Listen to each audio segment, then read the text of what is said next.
The rain hadn't stopped for 3 days. I could hear it drumming against the classroom windows as I wiped down the last table, the smell of lemon disinfectant mixing with the musty scent of wet coats hanging by the door. My hands were raw from the cold water, knuckles red and cracked, but I kept scrubbing.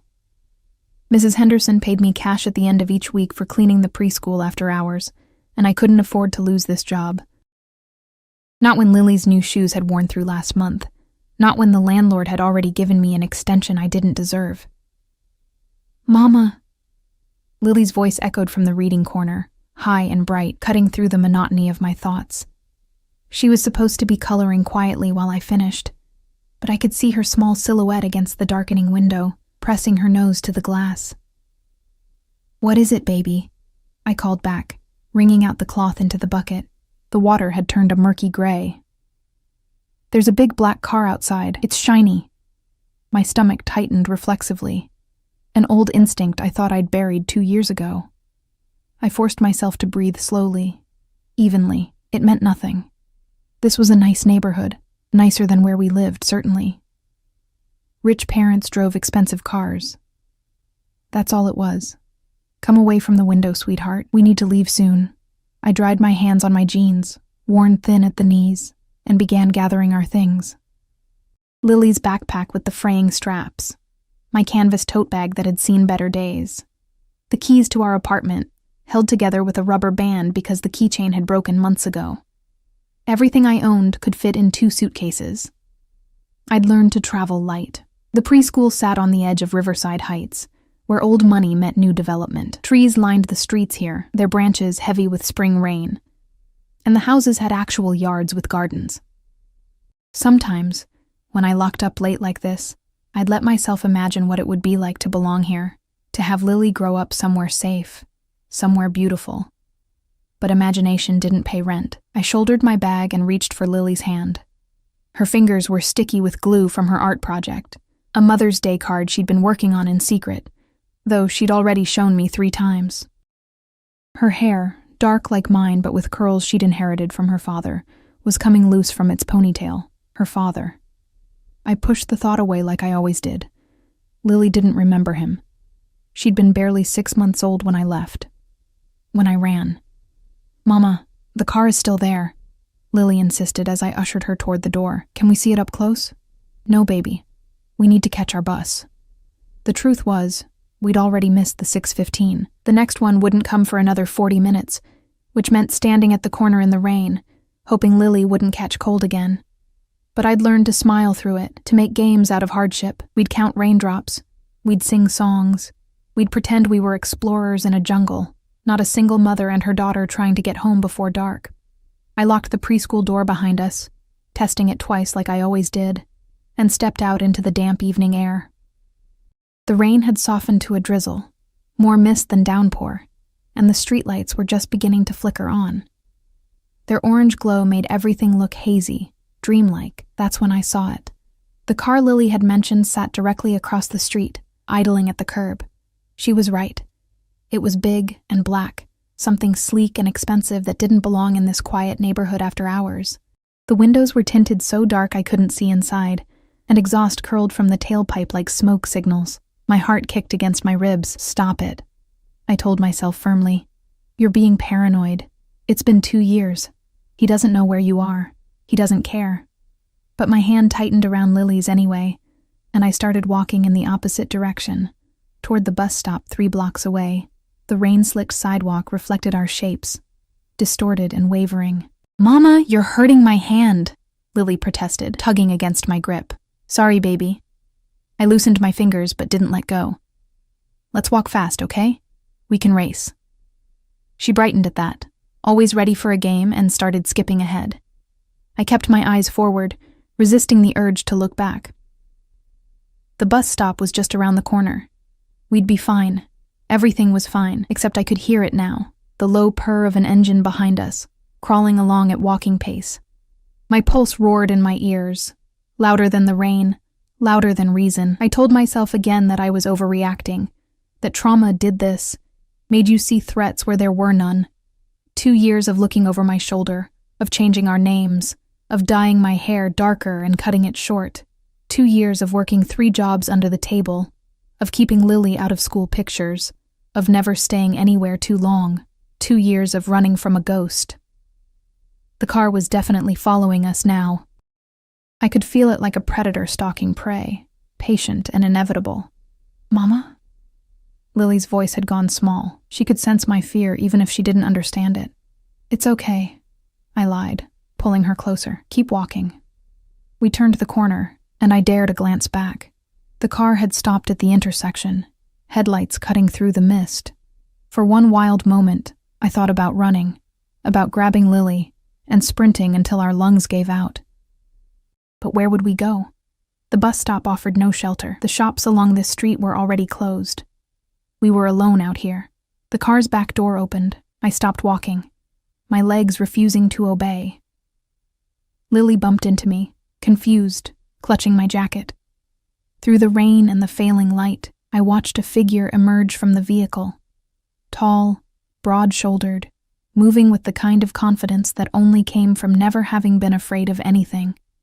He wore all black, suit, shirt, even his shoes gleamed darkly in the wet.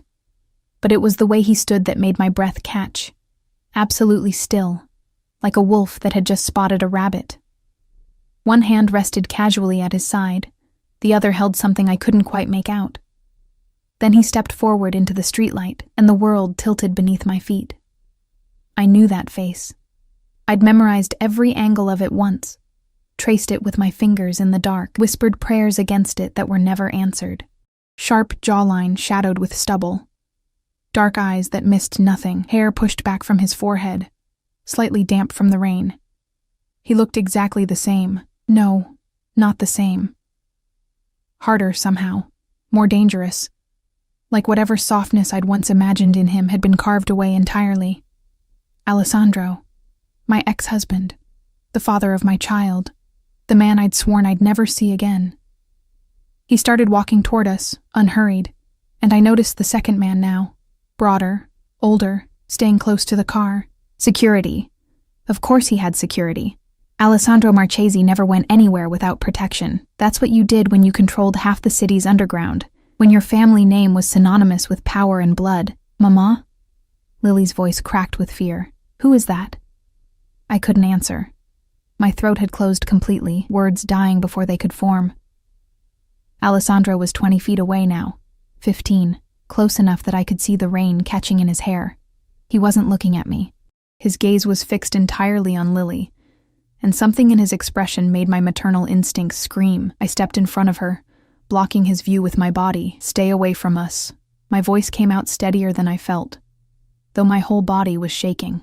Alessandro stopped maybe 10 feet away, and for the first time since he'd gotten out of the car, his eyes moved to mine.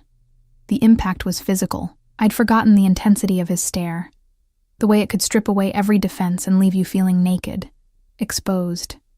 "Emma." He said my name like he was tasting something familiar after a long absence. His voice was exactly as I remembered, low, controlled, with that slight accent that only appeared around certain words. "It's been a long time." "Not long enough," I managed, though my voice was shaking now too. "How did you find us?" Something flickered across his face.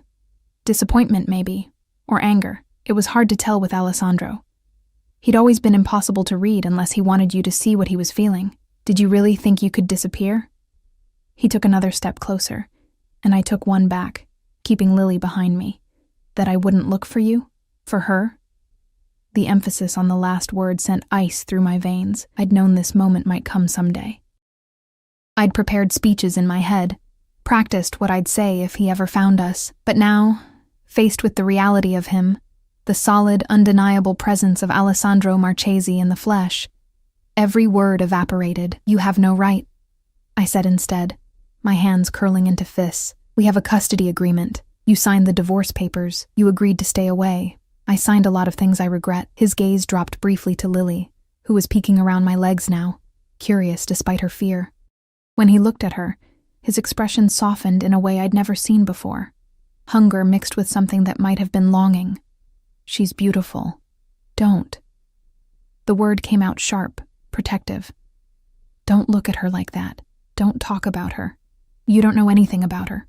Whose fault is that? The question hung in the air between us, heavy with accusation. Part of me wanted to scream at him, to list every reason I'd had for leaving, every moment of fear and control and suffocation that had driven me out in the middle of the night, with nothing but my baby and a bus ticket. But Lily was listening, and there were some truths children shouldn't hear. Alessandro seemed to realize this too.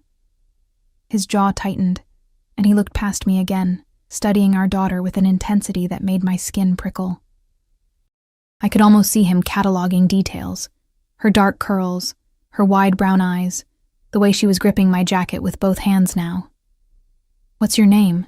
he asked her directly, his voice gentler than I'd ever heard it. Lily looked up at me for permission. I wanted to tell her to stay quiet, to pretend he didn't exist. But I could see the confusion in her face, the question forming that I'd been dreading for 2 years. "Who is this man?" "Lily," she said finally, so quietly I almost didn't hear her. "I'm Lily." Alessandro's expression cracked for just a second, raw emotion bleeding through before he locked it away again. He crouched down to her level, still keeping his distance, and I saw him swallow hard. "Lily," he repeated, testing the name. "That's a beautiful name. Did your mama choose it?" She nodded, pressing closer to me.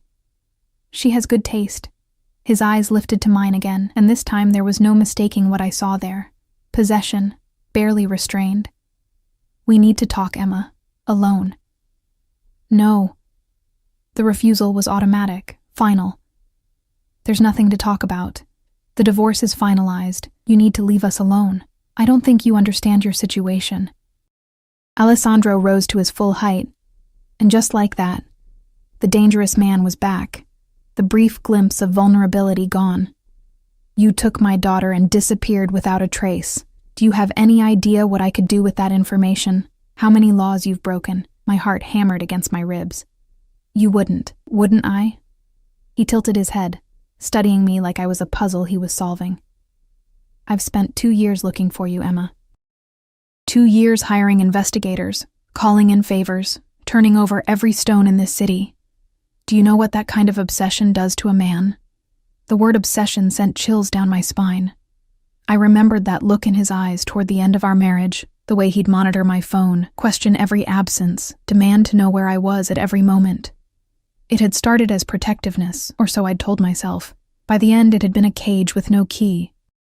"Lily," I said quietly, not taking my eyes off Alessandro. "Go wait by the bus stop. I'll be right there." "But, Mama..."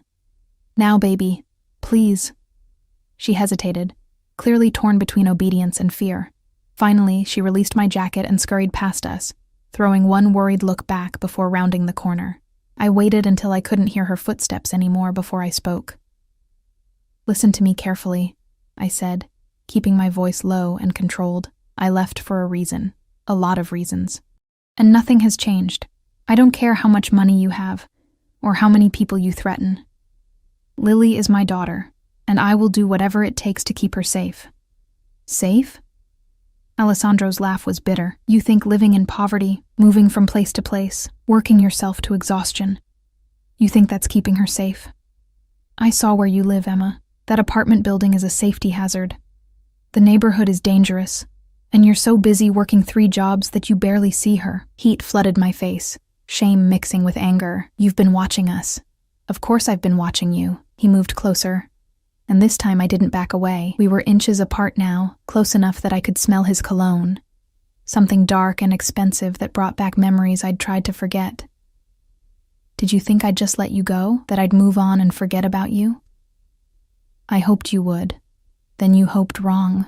His hand came up, and I flinched instinctively. He froze, something like pain crossing his face, and lowered his arms slowly. "I'm not going to hurt you, Emma. I never hurt you. You didn't have to hit me to hurt me." The words hung between us, honest and brutal. Alessandro's jaw worked, his eyes searching mine for something I wasn't going to give him. "I want to know my daughter," he said finally. "I want to be part of her life." Is that really so unreasonable? Every instinct screamed at me to refuse, to grab Lily and run again, to disappear into the night like I'd done before. But I was tired, so desperately tired of running, of looking over my shoulder, of wondering when this moment would come. And standing here in the rain with Alessandro Marchesi staring at me like I was something he'd lost and finally found, I realized with sinking certainty that running wasn't an option anymore. He'd found us. He would always find us. "What do you want?" I asked, my voice barely above a whisper. Alessandro's expression shifted, something dark and satisfied sliding into place. He stepped even closer, until I could feel the warmth radiating from his body despite the cool evening air. "I want what's mine," he said simply. "And make no mistake, Emma, you were always mine, both of you." Before I could respond, before I could process the weight of those words, he reached into his jacket and pulled out what he'd been holding earlier, an envelope, thick and official-looking. "A car will pick you up tomorrow morning," he said, pressing it into my hands. 9 o'clock. "Don't make me come get you." Then he turned and walked back to the sleek black car, leaving me standing alone in the rain with an envelope that felt like a death sentence, and a future that had just collapsed into something I couldn't control. I didn't sleep that night. The envelope sat on our kitchen table like a bomb waiting to detonate, catching the weak light from the single bulb overhead. I'd opened it the moment Lily fell asleep, my hands trembling so badly I'd nearly torn the contents. Inside was a single card, heavy stock, embossed with initials I recognized, and an address in the financial district. No explanation, no request, just an expectation that I would obey. The audacity of it made my blood boil. I paced our tiny apartment, my footsteps echoing off walls so thin I could hear Mrs. Chen snoring next door. The space was exactly as Alessandro had described it, cramped, outdated, with water stains on the ceiling and a radiator that clanked ominously through the night. But it was ours. I'd found it myself, paid the deposit with money I'd earned, signed the lease with a name that wasn't connected to the Marchesi family or their empire of violence. Now all of that felt like a child's attempt at hiding, naive and ultimately pointless. I checked on Lily 3 times before midnight, standing in the doorway of her room, really just a partitioned corner of the living area, watching the rise and fall of her small chest beneath the donated quilt. She'd asked about Alessandro on the bus ride home, her questions innocent and impossible to answer. "Who was that man, Mama? Why did he look at me like that? Are we in trouble?" I'd deflected with lies that tasted like ash in my mouth. "Just someone Mama used to know. Nothing to worry about. We're perfectly safe." But we weren't safe. We'd never been safe, not really. I'd just been deluding myself, thinking that distance and time could protect us from a man like Alessandro Marchesi. At 3 a.m, I finally collapsed onto the second-hand couch, exhaustion overwhelming fear. My last conscious thought was of his eyes in the rain, the way they'd tracked over Lily with such naked hunger that every maternal instinct in me had screamed danger. The knock came at exactly 9 o'clock. I'd been awake since dawn, had dressed Lily in her best outfit. A dress I'd found at a thrift store, pale blue with only one small stain near the hem. She'd protested about missing preschool until I'd bribed her with the promise of pancakes later. Now she sat on the couch with her coloring book, humming softly, oblivious to the dread pooling in my stomach. Through the peephole, I could see a man in a dark suit, his posture military straight, his face professionally neutral. Not Alessandro. One of his people. My hand hovered over the doorknob. I could refuse. I could call the police, file a restraining order, fight this with every legal means available. But the memory of Alessandro's expression last night, that cold certainty, told me exactly how useful the law would be against him. The Marcheses didn't play by normal rules. They owned judges, politicians, entire precincts. Fighting them through official channels would be like trying to stop a flood with a paper cup. I opened the door. "Mrs. Marchesi," the man said, and I flinched at the name I'd worked so hard to shed. "The car is waiting." "It's Ms. Hart now," I corrected, though we both knew it didn't matter. I grabbed my purse, really just a worn canvas bag, and called for Lily. "Come on, baby. We're going for a ride." Her face lit up with excitement that made my chest ache. She loved cars, loved anything that broke the monotony of our careful, constrained life. She practically skipped to the door, her hand finding mine automatically. The vehicle waiting outside was different from last night's, a black SUV with windows just as dark, just as impenetrable. The driver opened the back door without speaking, and I lifted Lily inside before climbing in after her. The interior smelled of leather and something expensive, and the seats were so soft that Lily immediately started bouncing, testing their give. "Sit still, sweetheart," I murmured, buckling her in. My own seatbelt clicked into place with a sound that felt too much like a lock engaging. We drove in silence through morning traffic, Lily's nose pressed to the window as the city scrolled past. I watched the neighborhoods change from our rundown corner of the South End, through the gentrifying warehouse district, into the gleaming steel and glass of the financial district, where buildings scraped the sky and people in expensive suits hurried past with phones pressed to their ears. The car pulled into an underground garage, security gates sliding open before we even reached them. My pulse quickened. This was real. This was happening. In moments, I'd be face to face with Alessandro again, and this time Lily would be there to witness whatever confrontation followed. We parked near a private elevator, and the driver came around to open our door. "Top floor," he said, gesturing. "Mr. Marchese is expecting you." Of course he was. The elevator was glass-walled, offering a dizzying view of the garage dropping away beneath us as we rose. Lily pressed close to me, suddenly less excited, sensing perhaps the tension radiating from my body. I wrapped my arm around her shoulders and tried to project a calm I didn't feel. The doors opened directly into a penthouse apartment that stole my breath despite everything.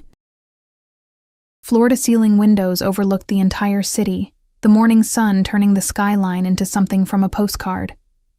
The space was enormous, open plan, with furniture that looked like art pieces, floors of polished marble, and artwork on the walls that probably cost more than I'd earned in my entire life. Everything was precisely arranged, meticulously clean, reflecting the same controlled perfection that Alessandro demanded from everything in his orbit, including me, once. "Mama, it's so big," Lily whispered, her eyes huge as she took it all in. A woman appeared from somewhere deeper in the apartment, older, elegant, wearing a simple dress that probably cost a fortune. "Welcome," she said with a practiced smile. "I'm Teresa. Mr. Marchese will be with you shortly. May I get you something? Coffee? Juice for the little one?" "We're fine," I said quickly, not wanting to accept anything, to owe anything. Teresa nodded as if she'd expected the refusal. "Please make yourselves comfortable. He won't be long." She disappeared through a doorway, leaving us alone in all that expensive space. I kept my grip on Lily's hand, resisting the urge to explore, to touch anything. This wasn't our world. We didn't belong here among the wealth and polish and barely concealed danger. "Ms. Hart." His voice came from behind us, and I spun around, my heart leaping into my throat. Alessandro stood in the entrance to what looked like a home office, and the sight of him in daylight, in his own space, was somehow more intimidating than last night's rain-soaked encounter. He wore another suit, charcoal gray this time, perfectly tailored to his frame, and his hair was still damp from a recent shower.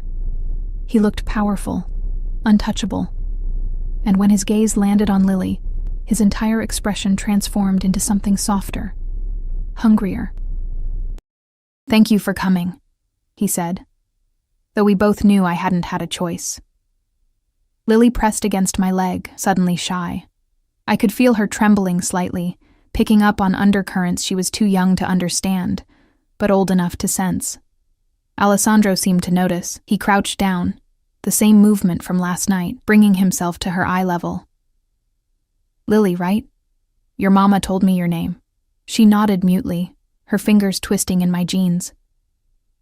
"I have something for you," he continued, his voice gentle in a way that made my chest constrict with old memories. "Would you like to see?" "Alessandro," I started, but he was already standing, moving toward the office. He returned with a stuffed animal, a rabbit, pristine white with a pink nose and impossibly soft-looking fur. The kind of toy I could never afford, the kind that came from boutiques with names I couldn't pronounce. He offered it to Lily, and after a long moment of hesitation, she reached out and took it. Her face lit up with pure joy, and she hugged it to her chest immediately. "What do we say?" I prompted automatically, though the words felt wrong in my mouth. "Thank you," Lily whispered to Alessandro, and something in his face cracked open. Just for a second, before he smoothed it away. "You're welcome, Piccola." The Italian endearment rolled off his tongue naturally. "Why don't you play with your new friend while I talk to your mama? Teresa will show you where the toys are." As if summoned, Teresa reappeared, her smile warm and genuine now as she extended a hand to Lily. "Come with me, sweetheart. We have a whole room full of things that need someone to play with them." Every instinct screamed at me to refuse, to keep Lily close. But I could see the calculation in Alessandro's eyes. He'd arranged this specifically, created a scenario where I'd have to let her go, or make a scene that would upset her. Trapped, I nodded reluctantly. Lily looked back at me once, her new rabbit clutched in her arms. And then she was gone, following Teresa deeper into the apartment. The sound of their footsteps faded, and suddenly, I was alone with Alessandro, in all that vast, expensive space. "You manipulative bastard," I said quietly. Once I was sure Lily couldn't hear, he had the audacity to smile, a real smile, not the careful masks he usually wore. "I prefer strategic. Coffee?" "I don't want your coffee. I want to know what this is about, what you want from us." Alessandro moved to the windows, his back to me, and for a moment he just stood there, silhouetted against the bright morning sky. When he spoke, his voice was different, less controlled, rougher around the edges. "I want to know her.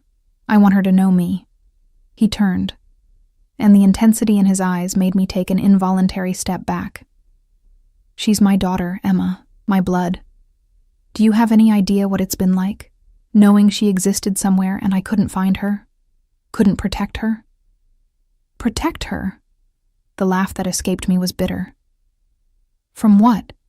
From you?" "That's exactly what I was doing, Alessandro. Protecting her from your world, your life, your..." "My what?" He moved closer, and I held my ground this time, refusing to retreat. "My money? My ability to give her everything she could ever want? Look at you, Emma. You're exhausted. You work yourself to death for pennies while our daughter wears secondhand clothes and lives in a building that should be condemned." "She's happy," I shot back, my voice rising. "She's safe. She doesn't know about the violence, the criminal empire, the blood on your family's hands. She doesn't know her father." The words were quiet, devastating in their simplicity. "She doesn't know where she comes from. And you can moralize all you want about my choices, about my family's business, but you made a choice too. You stole 2 years of her life from me." Guilt twisted in my stomach, sharp and unwelcome. I'd known this argument would come, had prepared counterpoints, but standing here with him, seeing the genuine pain beneath his controlled exterior, my certainty wavered. "I did what I thought was right," I said finally, my voice smaller than I wanted. "You scared me, Alessandro. The way you controlled everything, watched everything, demanded to know every detail of my life. It was suffocating, and when Lily was born, when I saw how you looked at her like she was another possession to own..." "I was trying to keep you safe," he interrupted, his jaw tight. "Both of you. Do you have any idea how many people would love to get their hands on a Marchese wife? A Marchese child? The threats I dealt with that you never knew about? I never asked for that kind of protection. You didn't have to ask. It came with my name, with my ring." His hand moved unconsciously to his left hand, and I noticed for the first time that he still wore his wedding band. The sight of it sent a jolt through my system. "When you left, you didn't just take my daughter. You took my wife, my family, everything that mattered. We're divorced," I reminded him, though my voice shook. "That ring doesn't mean anything anymore. Doesn't it?" He closed the distance between us in 2 strides, and suddenly he was right there, close enough that I could see the flecks of gold in his dark eyes, smell that cologne that haunted my dreams. "Tell me something honestly, Emma. In 2 years, have you thought about me?" I wanted to lie. God, I wanted to lie so badly. But the truth was written all over my face, in the way my breath caught, in the way I couldn't quite meet his eyes. "Every day," I whispered. "I've thought about you every day, and hated myself for it." Something fierce and possessive flashed across his features. His hand came up slowly, giving me time to move away, and when I didn't, He cupped my face with a gentleness that seemed impossible from a man like him. "I've done things I'm not proud of," he said, his thumb tracing my cheekbone. "Built an empire on fear and loyalty and occasionally blood. But everything I've done, every choice I've made since the day I met you, has been about keeping you safe, about building something strong enough that no one could ever hurt what's mine. I'm not yours anymore, aren't you?" His voice dropped lower, intimate. "Then why are you trembling? Why haven't you pulled away?" "Because I was weak. Because despite everything, despite 2 years of running and rebuilding and promising myself I was over him, one touch from Alessandro Marchesi, and I was drowning all over again. I forced myself to step back, breaking contact. This doesn't change anything. You can't just show up and expect us to fall back into your life. Lily doesn't know you. She doesn't understand who you are or what you do. Then let me show her."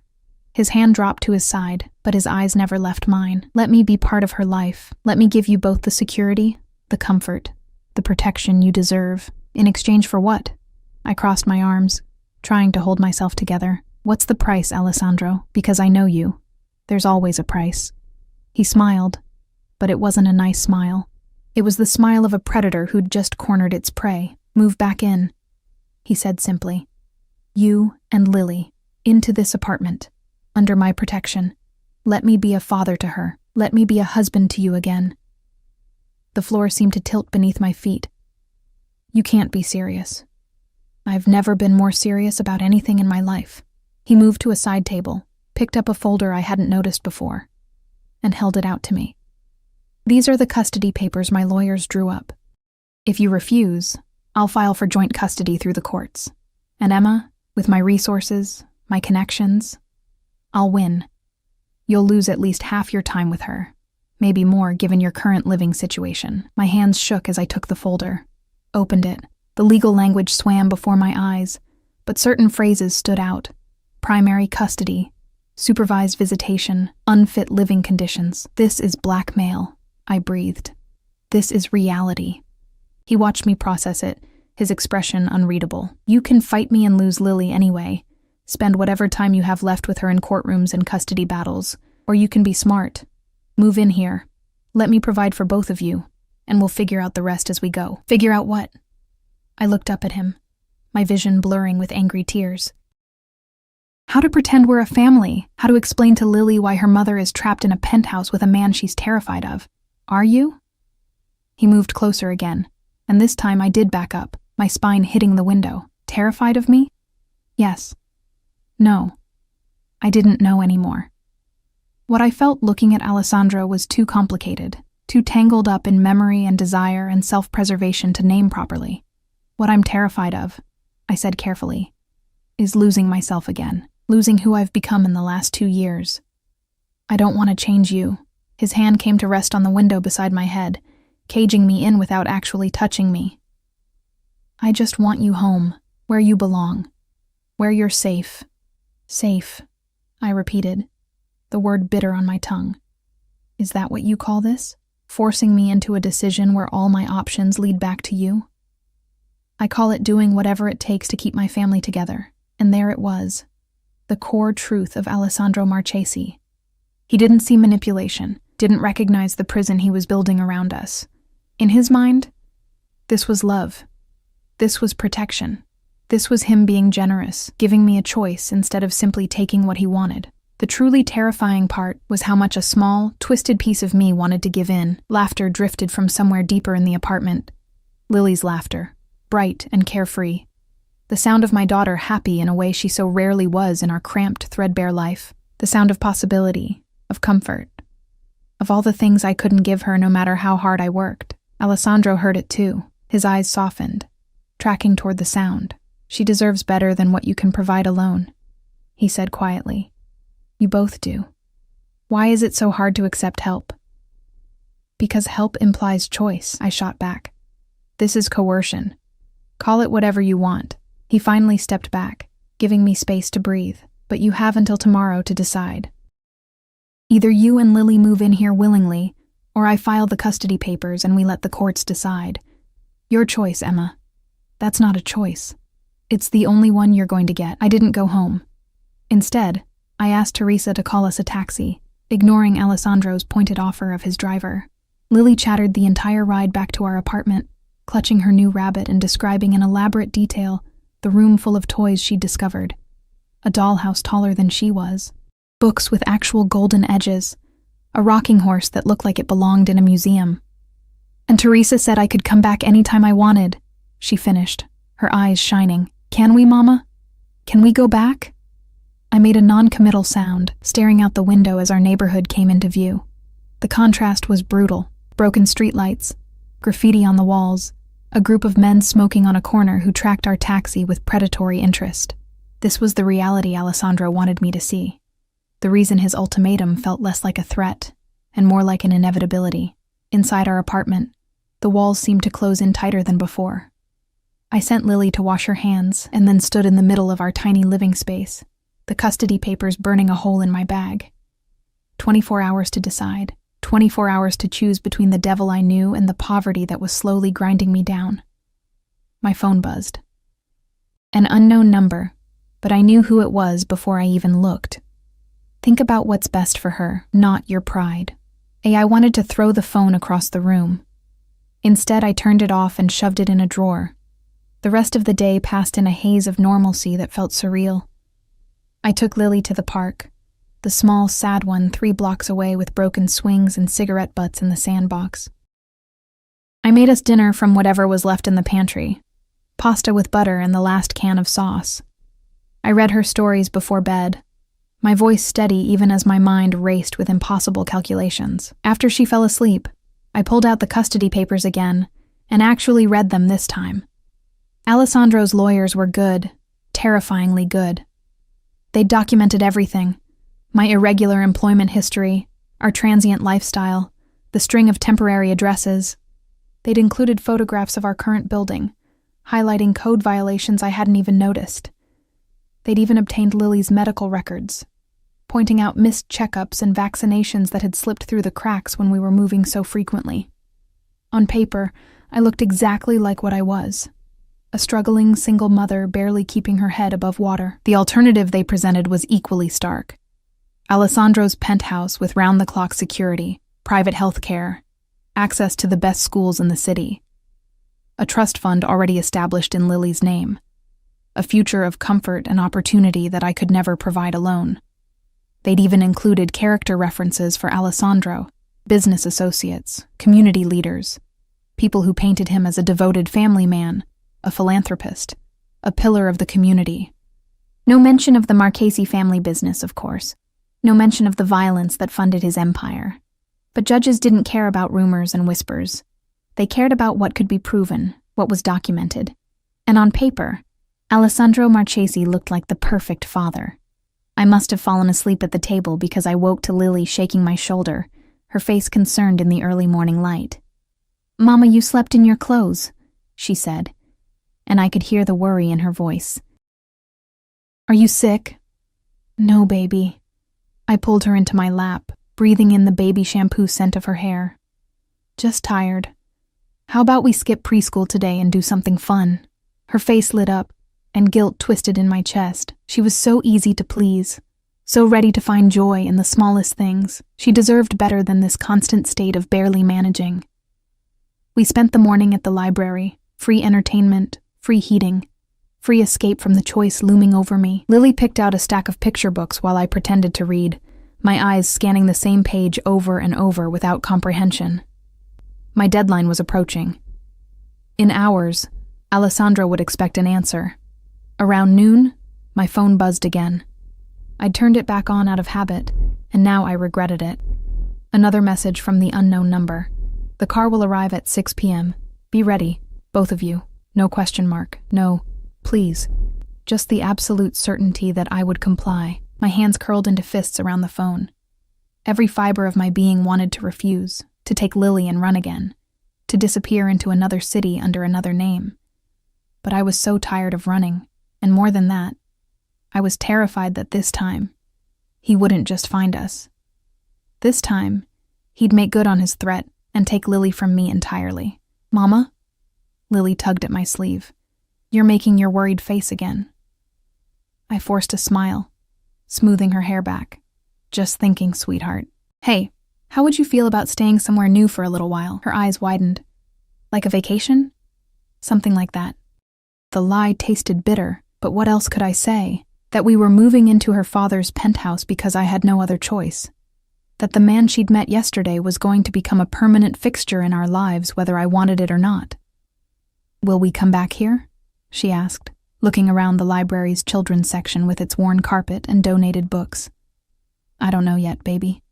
We returned to the apartment around 3. I had 3 hours to pack up our lives. Again. And pretend this was somehow different from all the other times I'd fled into the night. Except this time, I wasn't running from Alessandro. I was running toward him. I moved mechanically, folding our clothes into the same 2 suitcases I'd been living out of for 2 years. Lily's stuffed animals, most of them threadbare and well-loved. My 3 books. The few photographs I'd kept of my life before. My parents who'd passed away years ago. My college roommate who'd stopped returning my calls after I disappeared. Everything that mattered fit into 2 suitcases and 3 cardboard boxes. The realization was depressing. At 5:30, I sat Lily down on the couch. She was still clutching the white rabbit Alessandro had given her, and the sight of it made my decision feel even more inevitable. Lily, sweetheart, I need to talk to you about something important. She set down her rabbit, her expression going serious in that way children did when they sensed adult gravity. Are we in trouble? No, baby. But remember the man from yesterday? The one in the nice apartment? She nodded slowly. His name is Alessandro, and he's... I swallowed hard, forcing out words I'd never planned to say. He's your father. Lily blinked at me, processing.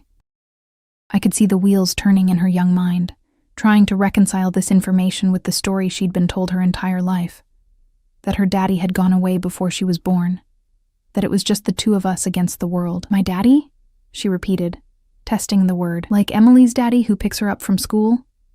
Yes, like that. My throat felt tight. He wants to get to know you, to spend time with you, and he's invited us to stay with him for a while. In the big apartment with all the toys? Her eyes lit up, and I hated how easily swayed she was by material things. Then again, she was 4 years old. 4-year-olds didn't understand the cost of luxury. The strings attached to comfort. Yes, in that apartment. Can I bring my rabbit? You can bring everything. She seemed to consider this, her little face serious. Then she looked up at me with those big brown eyes, Alessandro's eyes, and asked the question I'd been dreading. Don't you like my daddy, Mama? The question pierced straight through me. How did I explain to a 4-year-old the complicated tangle of fear and attraction, resentment and longing that Alessandro Marchesi inspired in me? How did I tell her that yes, I'd loved him once, desperately, and that love had nearly destroyed me? It's complicated, baby, I said finally, pulling her close. But I promise you, no matter what happens, you're safe. I'll always keep you safe. She hugged me back, trusting, innocent. I know, Mama. You're the best at keeping me safe. The words felt like knives. At exactly 6 o'clock, a knock sounded at the door. Not the driver from this morning. Alessandro himself stood in the hallway, looking entirely out of place in our rundown building. He'd dressed down slightly. Dark jeans, a black sweater, leather jacket. But even in casual clothes, he radiated power and money. Drawing stares from Mrs. Chen, who'd cracked her door to peek out. His eyes scanned our apartment in one swift assessment, taking in the packed boxes, the suitcases by the door. When his gaze returned to me, there was satisfaction there, and something else. Relief, maybe. You're ready, he observed. Did I have a choice? I kept my voice low, mindful of Lily playing with her rabbit in the corner. You always have a choice, Emma. You just don't always like the options. He stepped inside without invitation, moving to crouch beside Lily. Hi, Piccola. Ready for an adventure? She nodded enthusiastically, showing him her rabbit. Look, I'm taking the bunny you gave me. I can see that. She's beautiful, just like you. He glanced up at me. Did your mama tell you that you're my daddy? Lily's voice was matter-of-fact. Uh-huh.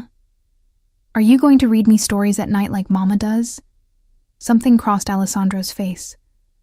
Surprise, pleasure, a hunger so intense it made my stomach clench. "If you want me to, then yes. Every night." She returned to her rabbit, as if this weren't a life-altering conversation, as if her entire world hadn't just shifted on its axis. Alessandro stood, moving close enough that I could smell his cologne again, that dark, expensive scent that brought back too many memories. "Thank you," he said quietly, and he sounded sincere. "For being reasonable about this." Reasonable. I nearly laughed. "Is that what you call it when someone has no other options?" "I call it choosing what's best for our daughter." His hand came up to cup my face, the gesture possessive, familiar, and for yourself. "Even if you won't admit it yet, you're exhausted, Emma. Let me carry some of the weight for a while." I wanted to pull away, to slap his hand aside and tell him I didn't need his help. But God, I was so tired. Tired of working 3 jobs. Tired of counting pennies. Tired of watching Lily wear clothes that didn't fit and eat meals that weren't quite enough. Tired of being strong all by myself. "This doesn't mean I forgive you," I said instead, my voice barely a whisper, "for how things were before, for what you did. I know." His thumb traced my cheekbone, gentle despite the darkness in his eyes. "But we have time, all the time in the world to figure this out." He dropped his hand and turned to survey our meager belongings. With a single phone call, he summoned people, 2 men in suits who appeared within minutes to carry our boxes and suitcases. They moved efficiently, professionally, treating our secondhand possessions with the same care they'd probably use for priceless artifacts. Within 20 minutes, our apartment was empty. Mrs. Chen watched from her doorway as Alessandro ushered us into the hallway, Lily holding his hand now with complete trust. I locked the door one final time, and the click of the deadbolt felt like the closing of a chapter, or the sealing of a cage. The SUV waited downstairs, its engine purring. Alessandro lifted Lily into her car seat himself, buckling her with surprising competence. And I wondered how much he'd learned about children in the 2 years of searching for us. How many parenting books had this dangerous man read, trying to prepare for a daughter he'd never met? I slid into the back seat beside Lily, and Alessandro took the front passenger seat, speaking quietly to the driver in Italian. As we pulled away from the curb, I watched our building recede in the side mirror. Peeling paint, broken mailboxes, iron bars on the windows. It had been a prison of poverty, but it had been my prison, my choice. Now I was trading it for a golden cage, and I didn't know if that made me smart or utterly foolish. Lily fell asleep during the drive, her head lolling against my shoulder. Her rabbit clutched to her chest. Alessandro kept turning around to check on her, his expression soft in a way I'd never seen during our marriage. Fatherhood had changed him, or at least the idea of it had. Whether that change ran deeper than surface affection remained to be seen. We arrived at the financial district building as twilight was settling over the city. The underground garage felt like entering a secret world, all concrete and shadows and the echo of expensive cars. Alessandro carried Lily while I followed with her rabbit, and I noticed the security measures I'd missed before. Cameras in every corner, guards at strategic points, reinforced doors that required key cards and codes. This was Alessandro's fortress, his kingdom. And I was walking into it willingly, bringing our daughter with me. The penthouse felt different at night, less intimidating somehow, the floor-to-ceiling windows now reflecting our images back at us rather than displaying the city. Alessandro carried Lily straight to a bedroom I hadn't seen before, decorated in soft purples and pinks, with a canopy bed that looked like something from a fairy tale, shelves full of books and toys, even a small table set for tea parties. He'd prepared for this, for us. The realization sent chills down my spine. "When did you do all this?" I asked, as he laid Lily down gently, pulling a quilt up to her chin. "I've been ready for months," he admitted, brushing Lily's curls back from her forehead with surprising tenderness. "Every time I got a lead on where you might be, I hoped it would be the one that brought you home. As if this place could ever be that." But watching him with our daughter, seeing the genuine emotion in his face as he looked at her sleeping peacefully in a bed he'd chosen for her, I felt something in my chest crack. This wasn't just about possession or control.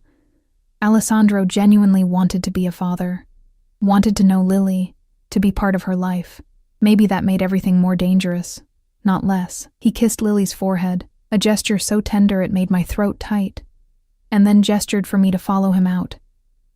We left her door cracked, a nightlight glowing softly, and walked down the hallway to another door. "Your room," Alessandro said, pushing it open.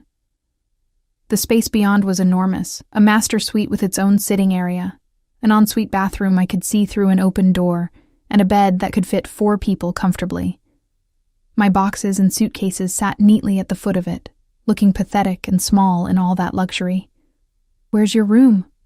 I asked, suddenly aware of how alone we were. Alessandro leaned against the doorframe, his expression unreadable. "Next door. Connected through the bathroom, but I had them install a lock on your side. You can use it whenever you want. I won't come in uninvited." The promise should have reassured me. Instead, it just reminded me how thoroughly he'd planned this, how every detail had been considered and arranged to make me feel simultaneously comfortable and trapped. "What now?" I asked, exhaustion finally catching up with me. "What are the rules of this arrangement?" "There are no rules, Emma. This is your home, yours and Lily's." He pushed off the doorframe, moving closer. "All I ask is that you give this a chance. Give me a chance to be the father she deserves, the husband you needed. We're not married anymore." A technicality. His hand came up to tuck a strand of hair behind my ear, the gesture intimate, familiar. We never stopped being bound to each other. You know that as well as I do. I did know it. That was the problem. 2 years apart, and one touch from him still made my pulse race, still made me remember nights when his hands had mapped every inch of my body, when his voice whispering my name had been the only thing that mattered. "I need time," I said, stepping back before I did something stupid like lean into his touch, to adjust, to figure out how this works. "Take all the time you need." He moved toward the door, then paused. "But Emma, don't make the mistake of thinking you can leave again. This time, I won't let you go." It wasn't a threat. It was a promise. And as I watched him disappear down the hallway, I wondered if I'd just made the biggest mistake of my life, or if, somehow, this was exactly where I was supposed to be all along. The first week passed in a strange, dreamlike haze. Lily adapted with the easy resilience of childhood, delighted by her new room, the endless toys, the attention Alessandro lavished on her. He was careful with her, gentle, patient, learning her quirks and preferences with an intensity that would have been touching if it weren't slightly obsessive. He memorized which stories she liked best, how she preferred her sandwiches cut, that she was afraid of the dark but too proud to admit it. I watched them together with a knot of complicated emotions in my chest. Pride that Lily had her father. Fear of what that meant. Resentment that Alessandro was so naturally good at this. As if the 2 years he'd missed hadn't mattered at all. And underneath everything, a traitorous warmth when I caught him looking at me over Lily's head, his expression unguarded for just a moment. Teresa became a fixture in our lives, cooking elaborate meals I didn't have to worry about, doing laundry I didn't have to wash by hand, freeing up time I'd never had before. At first I'd tried to refuse her help, clinging to my independence. But Alessandro had been firm. "Let her do her job, Emma. You've spent 2 years doing everything alone. Let yourself rest."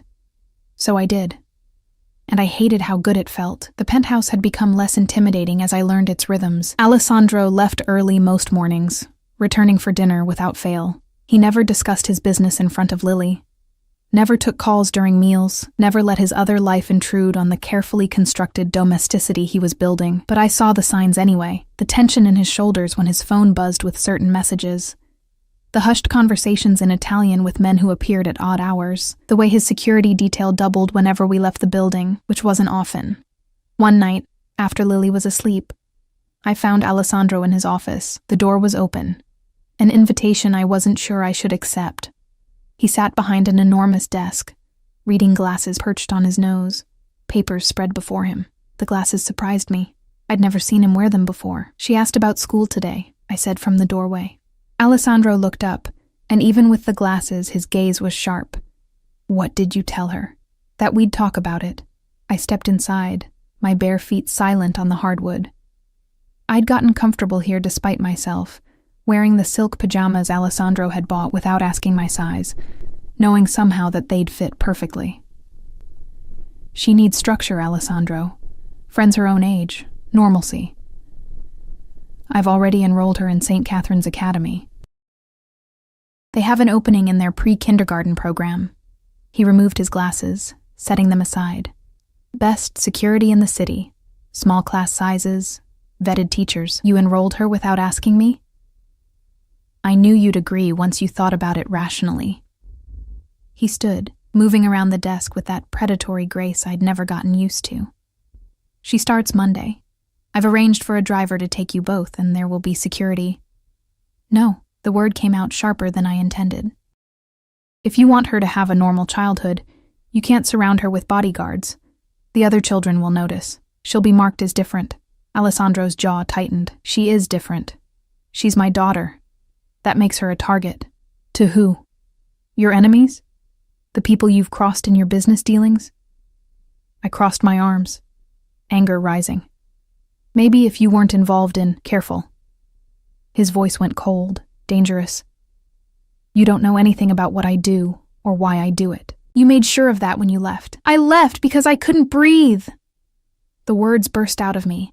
2 years of pent-up frustration finally finding release, because every decision was made for me, every move monitored, every friend questioned.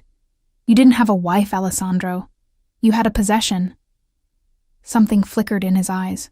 Hurt, maybe, or anger. It was hard to tell with him. He moved closer, and I held my ground even though my instincts screamed to retreat. Is that what you think? His voice was low, controlled.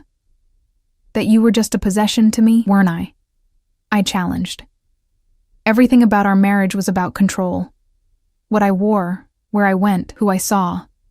You said it was for my protection, but it was really about ownership. About making sure nothing and no one could take me away from you. And they didn't. He was right in front of me now, close enough that I could feel the heat radiating from his body until you took yourself away, until you disappeared in the middle of the night like I was some kind of monster you needed to escape. You scared me, I whispered, the admission costing me. The intensity of your feelings, the way you watched me constantly, the way you'd get when other men even looked at me. It was too much. I felt like I was drowning. Alessandro's hand came up to cup my face, his thumb tracing the line of my jaw. I loved you, he said simply. I still love you.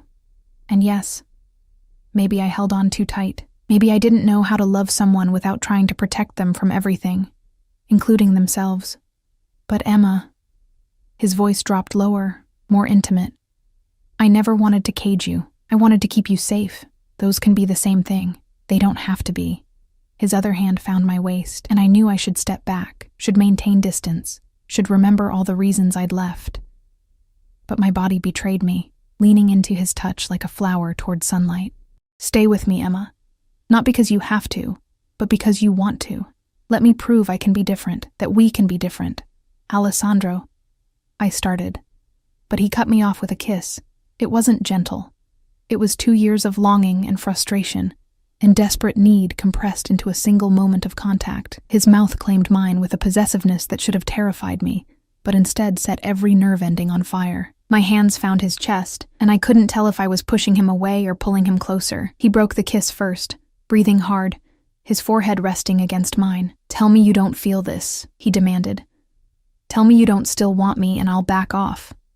I'll give you space, time, whatever you need. I couldn't. God help me, I couldn't lie about this. My body remembered his too well, responded to him too readily. 2 years apart hadn't changed the fundamental truth that Alessandro Marchesi had gotten under my skin, into my blood, and no amount of distance had been enough to exorcise him. I feel it, I admitted, my voice shaking. But feeling something doesn't make it right, doesn't make it healthy. Then we'll figure out how to make it healthy. His hands tightened on my waist, not painful, but insistent. Together, as a family. That's all I'm asking for. A chance to do this right. Before I could respond, before I could think through the implications of what he was offering, Lily's voice called out from her room. Mama, we broke apart instantly. The spell shattered. I pressed my hands to my flushed cheeks, trying to compose myself while Alessandro adjusted his shirt, his expression shifting from intense to carefully controlled. "I'll check on her," he said, moving toward the door. Then he paused, looking back at me. "Think about what I said, Emma. About us. About giving this a real chance." He left before I could answer, and I stood alone in his office, my lips still tingling from his kiss, my heart racing with fear and want and confusion. Through the doorway, I could hear him talking to Lily in that gentle voice he reserved for her. And despite everything, despite all my reservations and fears, a small, traitorous part of me whispered, "What if he's right? What if we could make this work?" I pushed the thought away and headed back to my room, locking the bathroom door between our spaces like I did every night. But as I lay in bed, staring at the ceiling, I couldn't stop thinking about his hands on my waist, his mouth on mine, the way my entire body had responded to him like no time had passed at all. This was dangerous. This was exactly how I'd gotten lost the first time, drowning in Alessandro's intensity until I couldn't remember who I was without him. But as I drifted toward sleep, I couldn't help but wonder if maybe, just maybe, drowning wouldn't be so bad if I knew he'd be there to pull me back up. 3 months changed everything. Lily thrived at St. Catherine's Academy, making friends with an ease that both delighted and terrified me. She came home each day bubbling with stories about her teacher, her classmates, the art projects and playground adventures that filled her world. Alessandro had compromised on the security. One discreet guard who stayed in the car during drop-off and pickup, invisible to the other children but close enough to intervene if needed. I'd started working again too, though not out of necessity. Alessandro had made it clear that money wasn't an issue, that I could focus entirely on Lily if I wanted, but I needed something that was mine, some piece of independence in this gilded life he'd built for us. So I'd taken a part-time position at a gallery in the arts district, curating exhibitions and working with artists who reminded me of the person I'd been before marriage and motherhood had redefined me. Alessandro hadn't objected. In fact, he'd seemed pleased, proud even, when I'd told him about the job. "You should do what makes you happy," he'd said. And I'd searched his face for the controlling man I remembered, but I'd found only sincerity. He was different now. Or maybe I was seeing him differently. The protectiveness was still there, would always be there, woven into the fabric of who he was, but it manifested in subtler ways. He asked about my day instead of demanding an itinerary. He trusted me to make decisions about Lily's schedule, her activities, her life. When I went out with colleagues after work, he texted to make sure I was safe, but didn't send a car to follow me. It was progress. Real, tangible progress. And the chemistry between us? That hadn't dimmed at all. If anything, it had intensified, simmering beneath every casual touch, every shared glance across the dinner table, every good night that ended with him walking me to my door, but never crossing the threshold. He was keeping his promise, not coming in uninvited, giving me time and space to decide what I wanted. The problem was, I was starting to know exactly what I wanted, and it terrified me. It happened on a Saturday in late autumn. Alessandro had taken the day off, a rarity, and suggested we go to the park as a family. The word had slipped out naturally, and neither of us had corrected it. We were a family, whether I was ready to admit it or not. Riverside Park was spectacular in October, the trees ablaze with color, the air crisp and clean. Lily ran ahead, her laughter carrying back to us as she chased falling leaves. Alessandro and I walked behind her, close enough that our shoulders brushed occasionally, far enough that we maintained the careful distance we'd been preserving for months. "She's happy," Alessandro said, watching Lily with an expression that made my chest ache. "Really happy. I see it in her eyes every day." "She is," I agreed. "This life, what you've given her, it's more than I ever could have provided alone. What you gave her was more important." He looked at me, and the intensity in his gaze made my breath catch. "You gave her love, security, a mother who would do anything to protect her. That's worth more than any amount of money. Even when it meant keeping her from you?" The question had haunted me for months. The guilt of those stolen years, of Lily's first words and first steps that Alessandro had missed. of a bond that should have formed naturally, but had to be built from scratch. Alessandro was quiet for a long moment, his eyes tracking Lily as she climbed onto a low stone wall, balancing carefully. "I was angry at first," he admitted. "Furious that you'd taken that time from me. But Emma," he turned to face me fully, "I understand why you did it. I'm not the same man I was back then. Fatherhood has changed me. You leaving changed me. It forced me to look at who I was, what I'd become, and I didn't like what I saw. What do you see now?" I asked softly. "A man trying to be better, for his daughter, for the woman he never stopped loving." His hand found mine, fingers lacing together with a rightness that made my heart skip. "I know I can't erase the past. Can't take back the ways I hurt you, controlled you, made you feel trapped. But I can promise you a different future. One where you're my partner, not my possession. Where we make decisions together, where you're free to be whoever you want to be." Tears pricked my eyes. "You mean that?" "I've never meant anything more." He squeezed my hand gently. "I love you, Emma. I've loved you since the day we met, and I'll love you until I die. But I want you to choose me this time. Not because you have no other option, not because I've backed you into a corner, but because you want to be with me, because you believe we can build something real." Before I could respond, Lily's shriek cut through the moment. Not fear, excitement. She was pointing at something beyond the wall, bouncing with enthusiasm. We hurried over to find she'd spotted a dog, a golden retriever puppy playing with its owner nearby. "Can we get a dog, Daddy?" Lily asked, and my heart stopped at the word she'd started using naturally over the past month. "Please, I promise I'll take care of it." Alessandro crouched beside her, considering seriously. "That's a big responsibility, Piccola. Are you sure you're ready?" "I'm sure. I'm a big girl now." "Mama says so." He glanced up at me, a question in his eyes. I nodded, unable to speak past the lump in my throat. We'd become this: parents making decisions together, partners in the daily negotiations of family life. When had that happened? When had the fear and resentment transformed into something that felt dangerously close to trust? "Then we'll look at shelters next weekend," Alessandro promised, and Lily threw her arms around his neck, squealing with delight. Over her head, his eyes met mine, and the vulnerability I saw there, the desperate hope, broke something loose inside me. We spent the rest of the afternoon in the park, watching Lily play, sharing comfortable silences that spoke more than words ever could. As the sun began to set, painting the sky in shades of orange and pink, Alessandro bought us hot chocolate from a vendor, and we sat on a bench while Lily danced through the falling leaves. "I'm scared," I said suddenly, the words escaping before I could stop them. Alessandro didn't pretend not to understand. "Of what?" "Of this. Of us. Of letting myself love you again and losing myself in the process." I stared at my hot chocolate, watching steam curl into the cooling air. I spent 2 years learning how to be just Emma. Not Alessandro's wife, not a Marchese, just me. I'm terrified of forgetting her again. "Then don't." He shifted closer, his thigh pressing against mine. "Be Emma.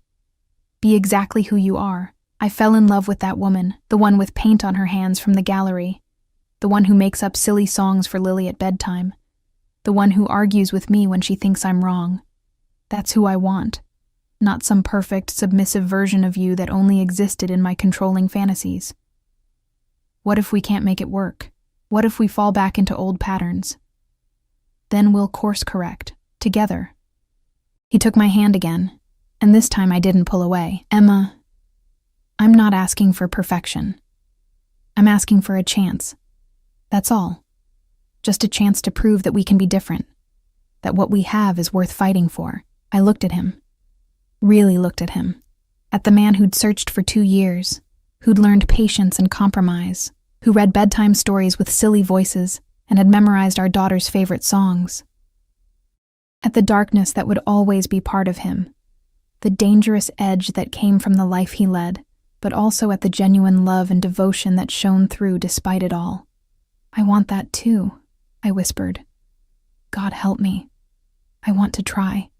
The smile that broke across Alessandro's face was like sunrise after a long night. He cupped my face with his free hand, his thumb brushing away a tear I hadn't realized had fallen. Then try with me. Take it one day at a time. If it ever feels like too much, if I ever make you feel trapped again, you tell me. We talk about it. We figure it out together. Together, I repeated, testing the word. It felt right. Terrifying, but right. He leaned in slowly, giving me time to pull away, but I didn't. This kiss was different from the desperate one in his office months ago. This was soft, sweet, a promise rather than a demand. When we pulled apart, Lily was standing in front of us, her hands on her hips, a knowing smile on her face. "Are you and Daddy going to get married again?" she asked with the bluntness of childhood. Alessandro and I looked at each other, and I saw my own mixture of fear and hope reflected in his eyes. "Maybe someday," I told her honestly, "if we both decide that's what we want." "Would that be okay with you?" She pretended to think about it, her expression comically serious. "Only if I can be the flower girl, and if we get the dog first." Alessandro laughed, a real, unguarded laugh that made my heart squeeze. "Deal. Though we might need to negotiate the order of those events." We walked home as the streetlights began to flicker on, Lily between us holding both our hands, swinging her arms and singing off-key. Anyone watching would have seen a perfect family portrait. Wealthy, happy, complete. They wouldn't have seen the complicated history, the hurt and healing, the careful negotiation of boundaries and trust. That night, after Lily was asleep, Alessandro walked me to my door like he always did. But this time, when he turned to leave, I caught his hand. "Stay," I said softly, "just to talk. We have a lot to figure out if we're really going to do this." His eyes searched mine, making sure I meant it, that I was ready. Then he nodded and followed me inside. We talked until dawn, sprawled on my bed like teenagers, mapping out what a real partnership would look like. He promised more transparency about his business, within reason. I promised to tell him when I needed space instead of running. We negotiated, compromised, laughed at how ridiculously adult we were being about something that felt so impossibly fragile. Somewhere around 3 a.m, talking faded into touching, gentle and exploratory, relearning the geography of each other's bodies. When he kissed me this time, it felt like coming home after a long journey. And when I pulled him closer, erasing the last inches between us, it was a choice I was making freely, completely. The next morning, Lily found us both asleep on my bed, fully clothed, our hands still intertwined. She climbed up between us, and Alessandro woke first, his arm automatically circling her close while he reached for me with his other hand. "Good morning, Piccola," he murmured, his voice rough with sleep. "Is Mama staying in here now?" Lily asked, poking my shoulder until I opened my eyes. I met Alessandro's gaze over her head, saw the question there, the hope. "Maybe," I said, surprising myself with how much I meant it. "We're still figuring things out. Okay." Lily accepted this with the easy adaptability of childhood. "Can we have pancakes?" Alessandro kissed the top of her head, then reached over to brush his lips against mine, a simple gesture that held the weight of everything we were building together. Pancakes sound perfect. Later, after breakfast and lazy morning routines, after Lily had dragged us both to her room to show Alessandro the new picture she'd drawn, our family, with a dog that didn't exist yet, I stood at the window looking out at the city. Alessandro came up behind me, his arms wrapping around my waist, his chin resting on my shoulder. "Regrets?" he asked quietly. I leaned back into him, feeling the solid warmth of his body, the steady beat of his heart against my back. 3 months ago, this would have felt like a cage. Now it felt like an anchor, something to hold on to rather than something holding me down. "No regrets," I said, covering his hands with mine. "Just hope, and maybe a little fear, but the good kind. The kind that means something matters enough to be scary. I'll take that." He pressed a kiss to my temple. "As long as you're here, as long as we're trying, I'll take whatever you can give me." Outside, the city stretched endlessly, full of possibilities and dangers, beautiful and brutal in equal measure. But standing here in Alessandro's arms, with our daughter playing happily in the next room, I realized something fundamental had shifted. I wasn't running anymore. I wasn't hiding. I was choosing to stay, to fight for this fragile, complicated, impossibly precious thing we were building. Not because I had to, but because I wanted to. Because Alessandro Marchesi, dangerous, possessive, impossible Alessandro, had proven he could change, that he could love me without caging me, protect me without smothering me. And maybe, just maybe, that was enough to build a future on. 3 months had changed everything. But it was the promise of what came next, the years of growth and compromise, of laughter and challenges, of being partners and parents and people who chose each other every single day, that made my heart full. We weren't perfect. We'd stumble, argue, need to recalibrate our boundaries again and again, but we'd do it together, and that made all the difference. "I love you," I said, turning in his arms to face him. "I'm still scared, and I'm still figuring this out, but I love you. I think I always have." Alessandro's smile could have lit the entire city. He kissed me deeply, thoroughly. A kiss that held promises and passion and profound relief. When we broke apart, both of us were breathing hard, his forehead pressed to mine. "I love you too," he whispered. "Both of you. My whole world, right here in my arms."